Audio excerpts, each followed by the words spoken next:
The most important thing when you're interviewing a job is you cannot bluff. You need to know that magazine inside out. Research is vital. So you've got to make sure your CV really stands out. The best thing you can do when you're being interviewed for a job is to be passionate about the magazine. Ensure that you're actively listening, you're not slouching. Always make good eye contact with the person who's interviewing you. Just fizz with energy and knowledge for the subject. Just be full of enthusiasm and positive energy. You need to have ideas of things that would sit perfectly in that magazine. To ace the job interview, you have to be looking smart. If you're going for an interview with a surfing magazine, don't go in wearing a suit. So I'd recommend for girls something like cigarette pants and a blazer, and for guys never wear jeans, but always wear an iron shirt, some smart trousers and some brogues. And then give a really good handshake. That is deeply important and most people don't. Many a time I've had a floppy wet fish handshake and immediately you think, no chance. Don't wipe it before you shake hands. I know it's well meant, but it doesn't look very good and they might not want to shake your hand after that. Body language wise, make sure that you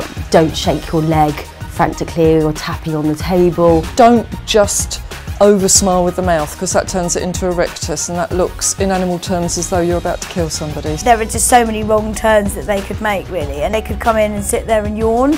That has been known to happen. I would advise people to think big and think about all the possibilities that might be asked of you. Don't forget the person who's interviewing you's name or get the name wrong. I was called Dave recently. People have come in, sat in front of me and not knowing the product, asked me questions about the product. I've even interviewed people who've actually got the name of the magazine wrong. Also expressions such as kind of holding the back of the neck, touching the nose. They're all things that say maybe you're not feeling very comfortable, that you may even be lying.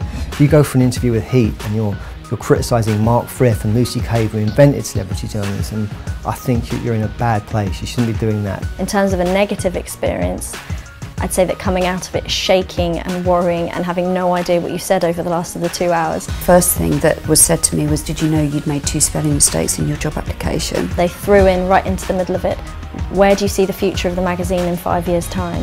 I think I said up.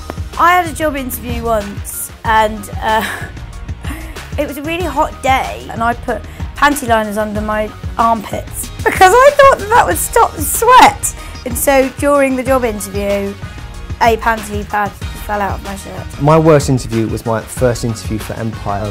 It was one of those situations where they framed loads of questions at you. There was a good cop, bad cop, and they asked me, what do you think of the internet? And I said, oh, I'll never catch on, it's a passing fad.